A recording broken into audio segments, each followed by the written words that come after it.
Audio Jungle.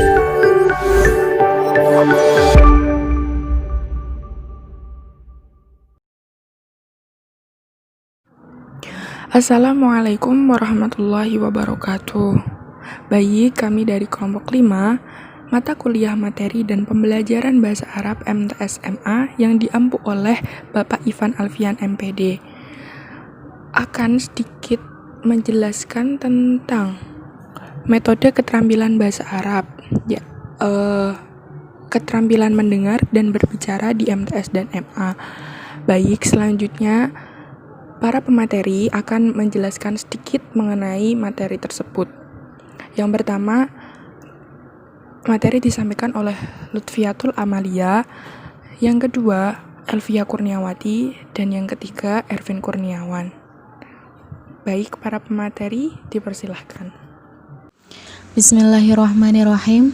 Langsung saja di sini saya akan menyampaikan pembahasan yang pertama, yaitu tentang pengertian metode pembelajaran keterampilan bahasa Arab.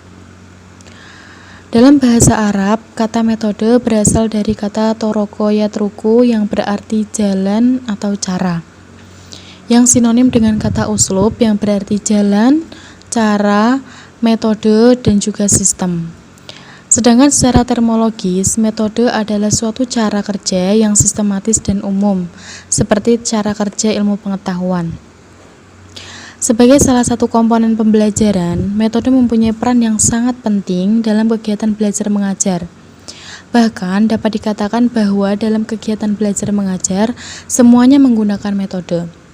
Karena metode merupakan suatu alat untuk menyajikan bahan atau materi pelajaran dalam rangka untuk mencapai tujuan pengajaran yang akan disampaikan kepada peserta didik.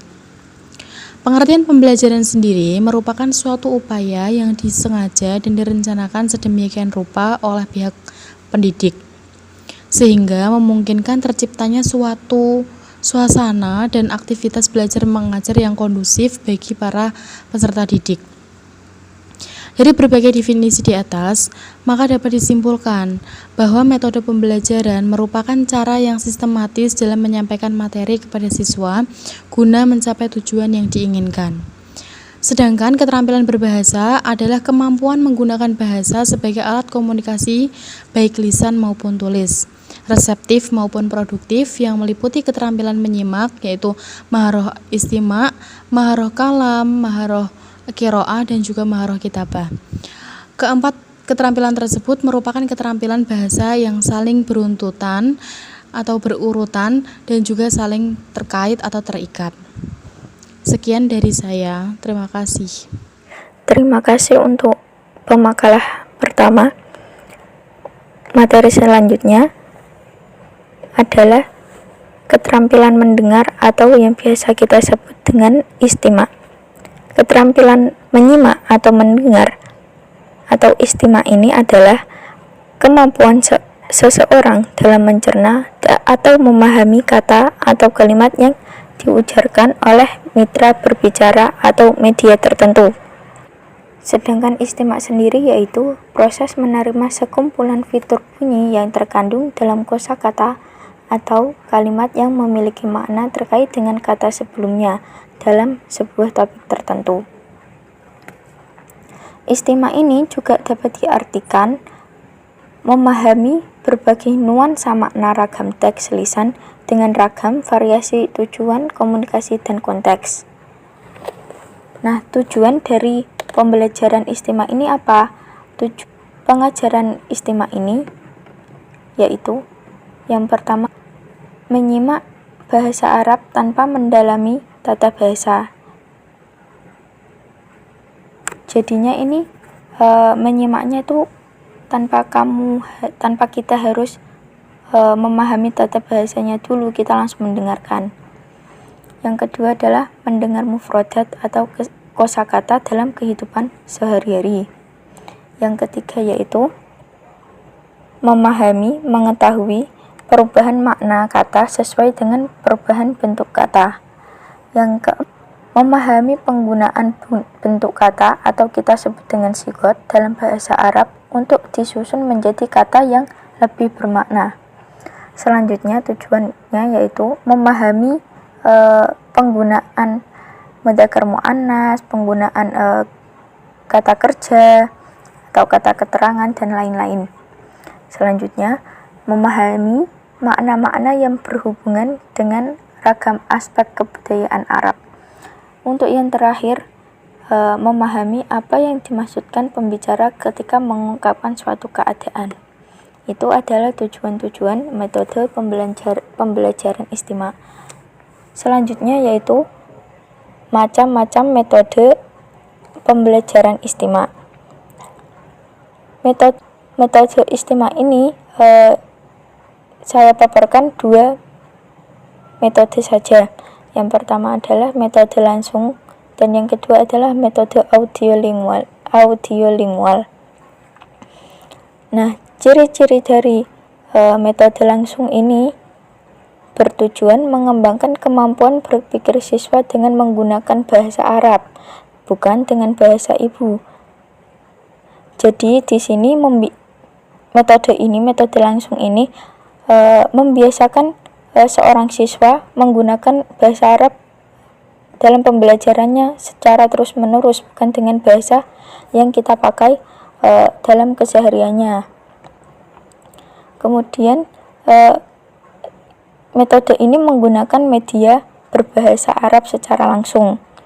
Misal kalau kita mengajar, kita menggunakan media video atau foto pun harus berbahasa Arab. Teks yang disajikan teks bahasa Arabnya tidak disajikan kepada siswa sebelumnya. Itulah ciri-ciri metode langsung. Kemudian metode audiolingual.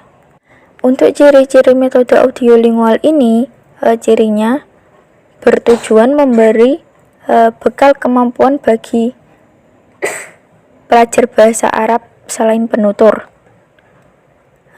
Siswa ini, pelajar ini diharap mampu berkomunikasi aktif dengan penutur Arab asli dalam berbagai keterampilan dan dalam berbagai situasi. Yang kedua adalah guru dapat mengajarkan keterampilan bahasa mengikuti urutan asli pemerolehan bahasa.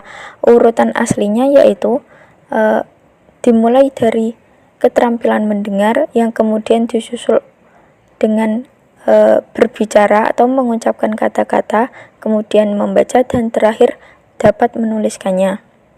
Dalam sebuah metode pasti mempunyai kelebihan dan kekurangannya masing-masing.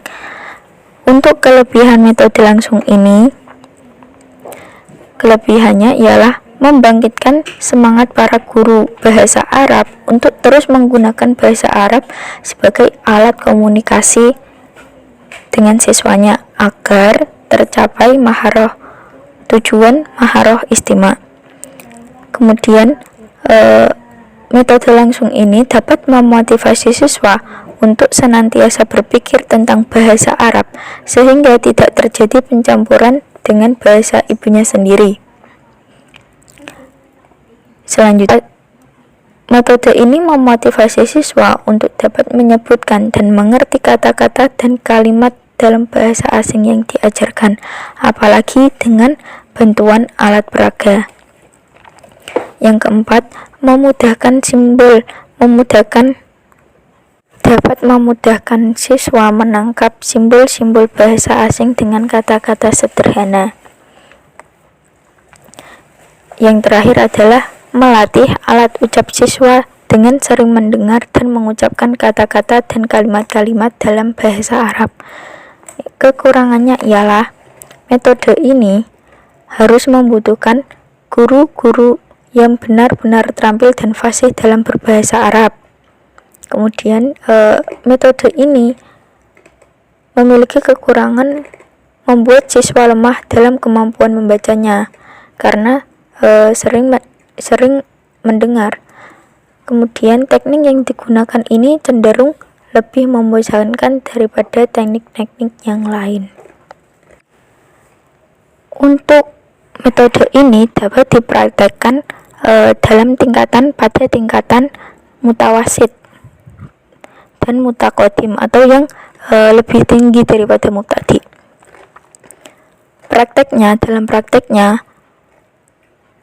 Dalam prakteknya guru mengenalkan bunyi-bunyi bahasa Arab dulu, baik dalam bentuk ujaran-ujaran maupun kata-kata atau kalimat. Kemudian guru memberikan tanya jawab kepada murid dari kata yang sederhana seperti menanyakan bagaimana, siapa, kapan, dan lain sebagainya. Itu tergantung tingkatan kesulitan materi pelajaran yang berkaitan dengan kata yang telah disajikan. Setelah guru memberikan tanya jawab yang sederhana, siswa diminta untuk membuka teks lagi, kemudian membacanya. Setelah itu, siswa diberikan soal dan harus menjawabnya secara lisan. Itulah praktek-praktek dalam metode secara langsung. Metode yang selanjutnya adalah metode audiolingual. Sama seperti metode langsung, metode ini mempunyai kelebihan dan kekurangannya sendiri. Kelebihannya yaitu siswa dapat memiliki pelafalan yang bagus. Yang kedua adalah dapat diterapkan pada tingkat mutawasit, juga dalam tingkat mutakodim. Kemudian memberi banyak latihan dan praktik dalam aspek keterampilan menyimak dan berbicara. Yang keempat, siswa dapat berkomunikasi secara lisan dengan baik. Yang terakhir, suasana kelas akan lebih hidup karena siswa akan lebih aktif dalam pembelajaran. Untuk kekurangan dari metode audiolingual ini, kekurangannya yaitu respon siswa ini bersifat mekanistik, sering tidak mengetahui atau memikirkan makna ujaran yang telah diucapkan. Kemudian, keaktifan siswa dalam kelas ini bersifat semu karena mereka hanya merespon rangsangan guru. Jika guru memberikan rangsangan, mereka akan merespon. Kalau tidak ada rangsangan, maka kelas ini tetap dalam keheningannya. Yang terakhir adalah latihan-latihan ini bersifat manipulatif, tidak kontekstual, dan juga tidak realistik. Dalam prakteknya, yang pertama adalah guru menyajikan sebuah dialog atau bacaan pendek. Kemudian guru membacanya berulang-ulang dan siswa menyimak teks bacaan tersebut. Kemudian siswa menirukan dan menghafalkan dialog atau bacaan pendek yang sudah dibacakan oleh guru tadi dengan teknik menirukan bacaan guru per kalimat secara klassikal sambil menghafalkan kalimat-kalimat tersebut. Selanjutnya, menyajikan pola-pola kalimat yang terdapat dalam dialog, terutama yang dianggap sukar karena terdapat struktur dalam bahasa ibu pelajar. Ini dilakukan dengan teknik yang umumnya bersifat mekanis. Selanjutnya adalah dramatisasi dialog atau bacaan pendek yang sudah dilatihkan. Pelajar memeragakan atau mendramatisasikan dialog yang sudah dihafalkan di depan kelas secara bergantian antara satu murid dengan murid yang lainnya. Untuk yang terakhir, guru meminta siswa untuk membuat kalimat-kalimat lain yang sesuai dengan pola-pola kalimat yang sudah dipelajari sebagai latihan dalam metode audiolingual ini.